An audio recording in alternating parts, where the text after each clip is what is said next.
Hi, I'm Danny. And I'm Si. Welcome to Business in a Brew, a podcast dedicated to all things business with the occasional cuppa. We take a business story, theory, or something we just want to chat about and give it a dusting of our own special personality and sense of humour, combined with our experience and knowledge. We're both business graduates and have run our own businesses for many years.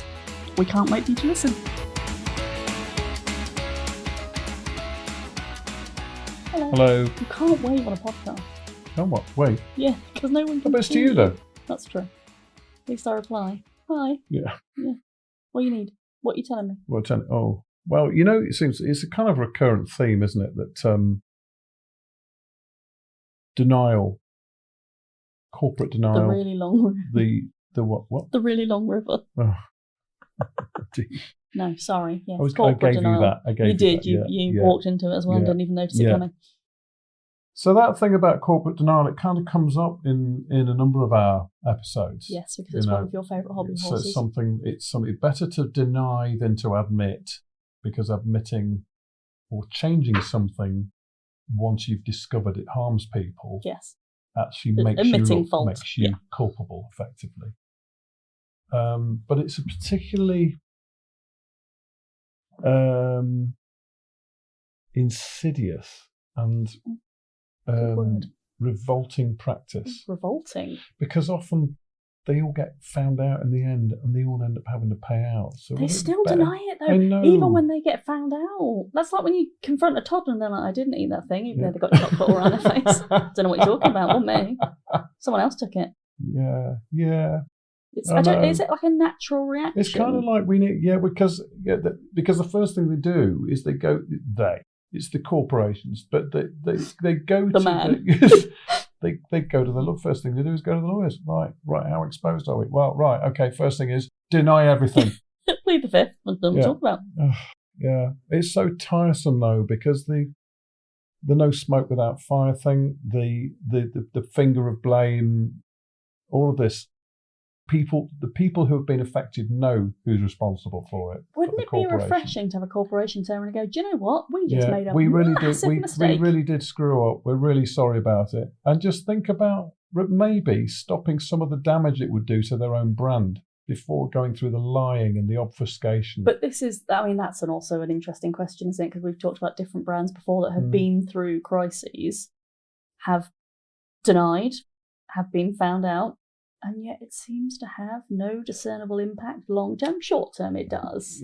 We've talked about Boeing before. Mm-hmm. They are still a well-known brand and still a massive provider. Oh yeah, they all survive through it. It's very rarely do you get a story. Is that a size thing, do you think?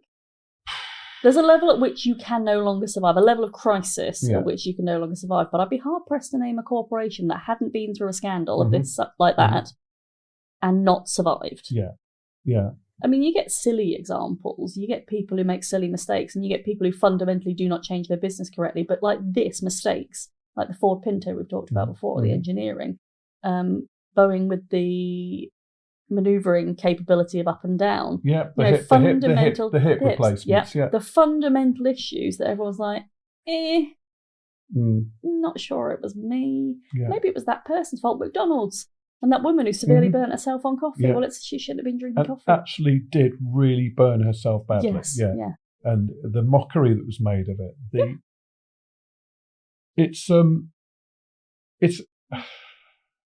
amazing that you can do it and get away with it. If I've done something wrong, if I admit to it. That's interesting, because that's one of the topics I want to talk about at some point around making mistakes and what is the best way to deal with that. Which is not the way a corporate would deal with it. No, it's a run up to it. Take ownership of it. Just take ownership of it. I mean, I'll be honest, if I make a mistake, I'm not running up to it. I might gently sidle up to it and all right. Sorry. Consult the lawyers first and say, we want to handle this. We want to handle this in an open and responsible because it's manner. A level of exposure that is quite frightening. But someone's Sorry. You can bleep that one out up. Yeah. And we'll just make a scapegoat of them. Well, yeah, and that's always the case, isn't it? That little person. It's the chief executive's fault. We didn't know he was doing that. Yeah, it's weird. Have you got specific examples that we can be horrified at? The thing is, what this is, it's just a general look at it. It's a general look at corporate denial. I kind of want the thing is, amongst our episodes, there are cases. Yes. Yeah. But it's just a frustration that you see it, you know it's happening, you know there's culpability. Yeah. But there's a pushing it away. There's so many things. What's happening with water at the moment, for example. What's happening with water at the moment? The water companies. Stop looking at me like I should know what you're talking about. The water companies. What about the water? I don't know. What they're doing is there's a culpability there. They're messing the rivers up. There's nothing. I see what you mean. Yeah. Okay. There's nothing going into infrastructure. There's nothing going to repair that. And they're taking debt on, but then they're paying their shareholders. Mm. And this is where it kind of comes in as a problem. There's an agency aspect to this. Do you know what's funny though? Every time we do a story with an example, a case study. When I mean agency, I mean the responsibility. Yes. Yeah. Every time we do a case study, an example, you have this look on your face like you're hoping there's going to be some good news or they made some significant change. It's like the human in you is a very positive, forward-thinking human, and you want them to be good. And every time you're like, oh, that didn't go well. They did it again. And you seem always disappointed every time. I think you're naturally a very positive person. Oh, you're being let down constantly by these massive corporations. Yeah. I know. I roll my eyes at it, but the deception side of things, it's the hiding away the truths, the coming up with alternative truth, of putting it onto someone else, creating a false narrative. Misleading the public. It's like you tell someone there's been a gas leak and actually it was vampires that killed them. Can't stop watching vampire films. Yeah. But there's an aspect to this which is actually what motivates them to do this. It's interesting because is it a herd mentality thing, as in is it a solely corporate thing, or is it actually genuinely a human thing of not wanting to be to blame and not wanting to make yourself vulnerable? No, I don't think it's got anything to do with that. It's not human. There's nothing human about it because it's often big businesses. Yeah. So I'm chucking them all in the same pot here. But that is some broad brushing with your tarry brush. A small business couldn't stand up to it. They couldn't stand up to the scrutiny. No. They couldn't. But it can be hidden to a degree. But there's an avoidance of the potential for legal penalties. Yeah, which is being sued. There's the protection of profits. Well, ultimately, those profits they take a dive when they're found out, but they bounce right back. Yeah. Which could be an opportunity for renewal. All right, we admit we screwed up, but here's what we're doing to fix it, and stock values go through the roof as a result of that. But how much of that, this is what we're doing to fix it, is true, and how much of it is with no dressing? Yeah, lip service and greenwash and that kind of thing. Yeah, maintenance of public image. No, we're totally. No, we're lovely people. Yeah, we're not culpable. Yeah, and also, and it's made so much worse when a company purports to be ethical or kind or holds their values in really high esteem, and then the mistake is found out. Yeah, it's a bit like we talked about Brewdog with the trees. A company that was built entirely on its values and ethics, and ended up killing all those trees. Well, they didn't kill all those trees, but they didn't go out and kill trees. Let's be clear about that. Right. They didn't. They planted trees, and a lot of them died. Yeah, yes. So it didn't quite go to plan. But it's careful. It's almost worse when you have this company in your head that's got these values, and you're like, yes, that is someone I admire. That's great. And then they let you down. Yeah. And you're like, oh, I drank all that beer for nothing. Not another one. Yeah. So this the kind of examples of we all know these, the tobacco industry, decades and decades of denial, the link between smoking and cancer. Many smokers will still deny. Mm-hmm. Yeah. True. But it became that's an addiction. Overwhelming scientific evidence. Yeah. All right, these days people don't believe scientists for some reason. I think they've all got an agenda, but they haven't. Saving your life is their agenda. Try and provide the truth. Yeah. The asbestos industry. So those little tiny filaments. I nearly bought a house that had asbestos in the garage. I would have had to pay to get it removed. Yeah, but not all asbestos is harmful. No, but the actual garage was in a horrible state. I would have had to remove the garage, and to do that, I would have had to get a specialist because of the asbestos. Really? Yeah. Okay. Wasn't going there. Yeah. Oh, yeah. You remember the VW scan fuel? Yeah. Yeah. Or the oh god, yeah, that's emissions rather. Emissions. Yeah, because that was pushing away, but the bounce back. Everyone's forgotten that. Makes no difference. Yeah. Apart from obviously the ambulance chasing lawyers saying. And you. All right, but I'm giving an example. Financial institutions, the energy, Enron, and I'm not going to name the names if I can't remember them, but financial industry exaggerating the value of assets kind of led to the pretty standard banking practice. 2008 crisis, yeah. But there's some horror stories, and we don't have to look very far for those horror stories. No, but again, you can go back through our podcast list and find quite a few. Yeah. We were talking about them before we came on, like over-promising and under-delivering the hip. Yeah. Hip replacements. Yeah. Just all sorts of things that just... Yeah, and there are yet more. We will be covering a lot more. You know, it's not that we want to just go and... We don't want to become a podcast that just does those kinds of episodes, but... You have to dig a lot deeper to find the nice ones, though. Weirdly, the news tend to shout about the negative stuff. Yeah. If you're looking for good examples of businesses and values, you do have to dig a lot deeper. Yeah. But some of the consequences, they're not all bad. Okay. They're not all bad. So even though you can have reputational damage, it's often only brief. All right, people do remember, the media remembers, but a lot of people forget, or they choose to forget, or they just don't care. Once it's out of the headlines, there's so much other stuff you can momentarily be upset, but... Yeah, apart from if you are absolutely affected by materially affected by it makes a difference, yeah. Yeah. Of course, you can actually end up with board members and members of the leadership can actually end up being prosecuted and put away. But as we've heard recently, not so much. No. No, not so much. Yeah, it just happened. Yeah. But it can actually also put greater regulatory oversight into the sector that it's within. So always the financial services. We've got the FSA in the UK. Anytime there's a scandal, they tighten the reins.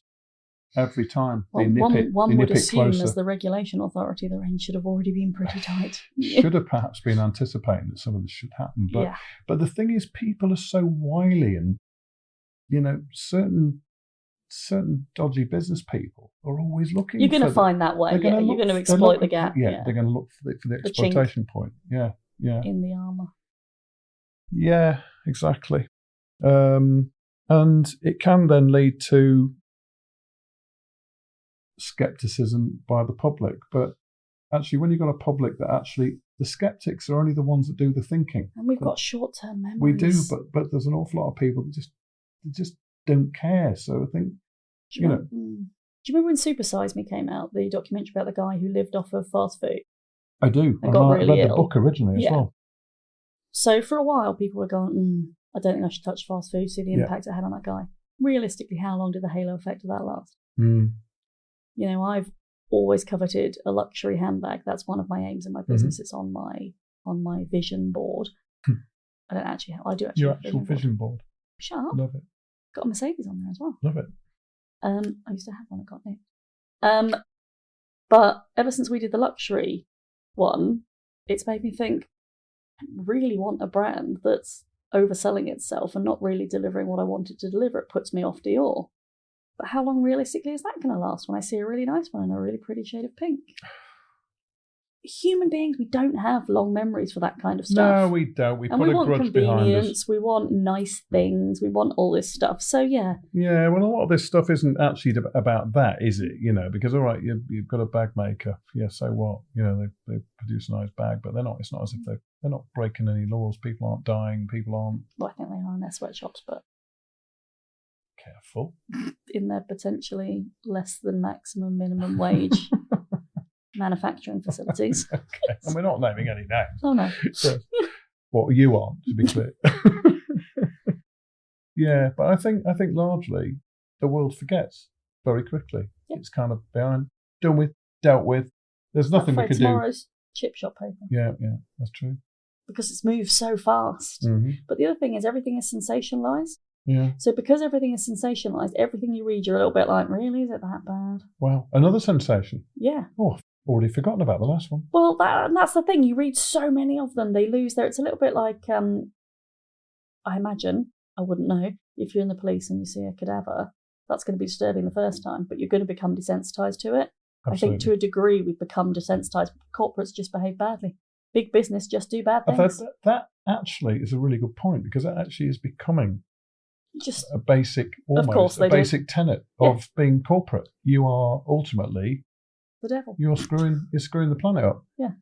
A kind of there was no collective consciousness there or conscience. Which everyone just goes, well, what do you expect? Yeah, it's like, oh, we're doing this bit over here. Look, we're doing this bit. Misdirection. We're planting. Yes, exactly. We're planting the trees, but all these bottles are going straight into the system or going down rivers. It's an interesting debate. Yeah, I think it is. It is. But there's a lot of stopping and thinking about it that people don't do. They don't. They kind of. It's too big for them. They can't. I can't. When I first read Super Size Me, Eric Schlosser, that was an expose on the fast food industry. Yes. As a whole. Yeah. And it gave a lot of stories about different fast food companies and about what they were doing. Now that was almost kind of predating kind of the environmental side of things to a degree. Yeah. It wasn't quite such a. It was a hot topic. It wasn't quite as hot. It was more about what was going on behind the scenes, workers and the animals, and actually the damage to health. And I remember being so staggered and horrified by the whole story. It was fascinating, but the story really, really did horrify me. It put me off fast food for 10 years, maybe longer. So I had a very long memory. But I'm like, but I miss the taste. And that's the thing. And I kind of found myself gravitating back towards it. You almost talk yourself round to, I mean, come on, worse things happen at sea. It'll be all right. Me eating a McDonald's isn't going to make a blind bit of difference to the overall status of the UK health. And unfortunately, it's just. And then you start thinking, actually, well, there's a lot of employment there. There's a lot of positive stuff. There's true. A lot of farmers being, Yeah, it's all a franchise. So all of those people are doing very well off the back. I mean, you can talk yourself into anything if you really need to. Well, I think that brand has done very well in cleaning itself up. Yeah, it has. It really has, because it was a mucky brand once upon a time, but I think it has done well. I'm not going to go and give scrutiny to that, but it's more. It was more like the plausible, the deniability, plausible deniability, the walking away from the denial. Yeah, don't get me wrong, it's wrong. Of other situations and situations morally, ethically, it is wrong. Yeah, where largely where things are destroyed, environments are destroyed, habitats are destroyed, people are destroyed. People's livelihoods have been taken away because they've lost millions, all of that stuff. It's just about that.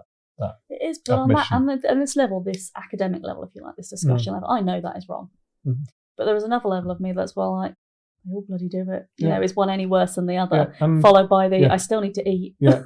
I still need to use a bank. And my pension's linked to it. Yeah, I still need to use a bank. I still need to eat. I still need to do all these things. You're right. The only way you can do it is move off grid, live in a cave, keep your money under the mattress, and eat beetles. I think that was another episode, but I've just come back to it. Yeah. But what else are you supposed to do? I don't know if you have that many choices. Well, but it does horrify me. And we all love to read salacious stories, don't we? Yeah. So, we love a good corporate deniability. We love to point the finger and go, oh, that horrible man there did that thing to us. But does it really make a difference to our life? Probably not in the end. Just a bit. No, anyway.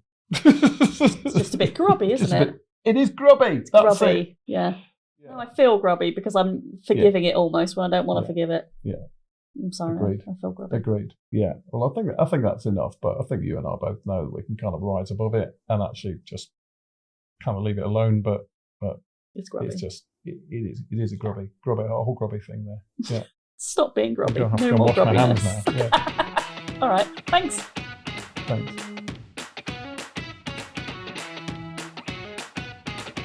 Thanks for supporting us by downloading and listening to this episode. And a massive thank you also to Dawny, Emily, Nat and Lewis and the BTD Studios for all your expertise in bringing our podcasting dream to reality. We'd love it if you commented on this episode, as we'd really like to know what you think and what you might like us to cover in future episodes. And we'll see you on the next one.